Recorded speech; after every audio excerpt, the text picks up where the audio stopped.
Бауырсақ ертегісі. Ертеде бір шал мен кемпір болыпты. Бір күні шалдың қарны қатты ашып, үйден тамақ іздей бастайды. Үйдегі ыдыстардың барлығын көріп шығады. Сөйтсе, ешқайсысында тамақ жоқ. Шалдың қарны қатты шырылдап, енді не істесем екен деп, тоқыма тоқып отырған кемпіріне келіп: «Әй, кемпір, маған бауырсақ пісіріп берші». «Неден пісіремін? Үйде ұн жоқ қой». «Қағбаның түбін қағып, елеуішпен еліп, бір бауырсақ болсын шығарып көрші». «Жарайды, көрейін қазір».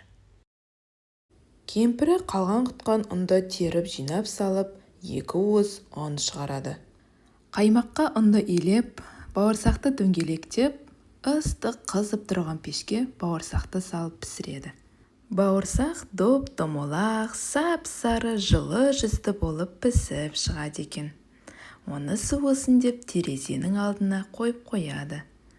Бір кезде бауырсақ көзін ашып, жан-жағын зерттей бастайды. Терезенің алдынан орындыққа қарай секіріп, одан жерге қарай домалай түседі.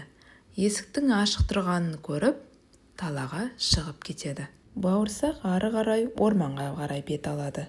Домалап тастарға соғылып келе жатса, қақ алдынан қоян шыға келеді екен. «О, бауырсақ, мен сені жеймін». «Жоқ, жеме қоян, мен саған өлең айтып беремін».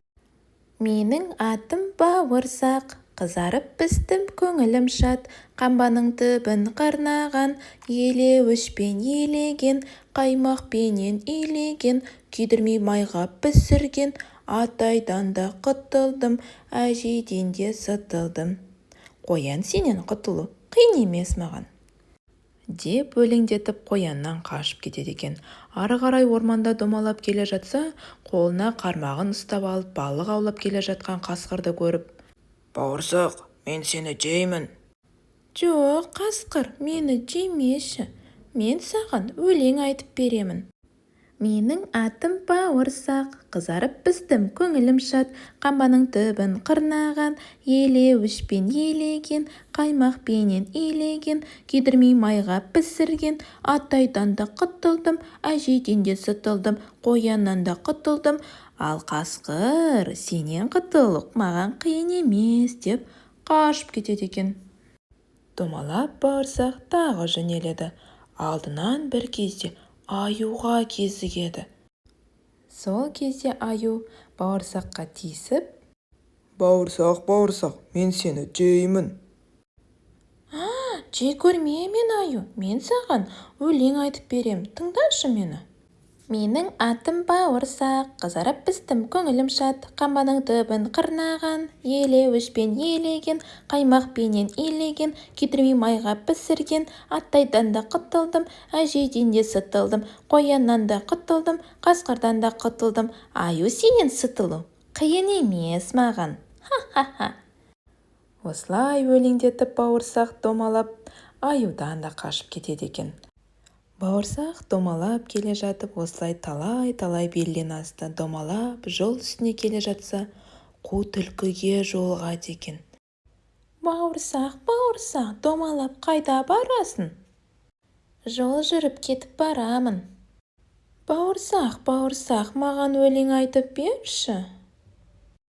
«Менің атым бауырсақ, қызарып пістім, көңілім шат, қамбаның түбін қырнаған, елеуішпен елеген, қаймақпенен илеген, күйдірмей майға пісірген, атайдан да құтылдым, әжейден де сытылдым, қояннан да құтылдым, қасқырдан да құтылдым, аюдан да сытылдым, түлкі, сенен құтылу маған қиын емес». «Әнің жақсы екен, бауырсақ, маған өте ұнады. Бірақ менің құлағым нашар естетін еді, маған қайтадан айтып бересің бе?» «Діңгектің үстінде емес, менің мұрнымның үстіне келіп айтшы». Домалап бауырсақ түлкінің мұрнынан секіре жөнеледі. Менің атым бауырсақ, қызарып пістім, көңілім шат. Қамбаның түбін қырнаған, елеуішпен елеген, қаймақпенен елеген, күйдірме майға пісірген. Атайдан да құтылдым, әжейден де сытылдым, қояннан да құтылдым, қасқырдан да құтылдым, аюдан да сытылдым. Түлкі сенен құтылу қиын емес маған. деп өлеңдетіп бауырсақ секіріп қайтадан жерге түсе қалады. Сол кезде түлкі: бауырсақ, мен тағы да дұрыс естімей қалдым. Менің тілімнің түбіне келіп айтшы деген кезде ап деп бауырсақты жеп қояды екен. Қаншама жануардан қашқан бауырсақ соңына келіп қу түлкіден қашып құтыла алмапты. Ертегінің соңы. Балалар, сендерге ертегі ұнады ма? Ұнаған болса, келесі көріскенше.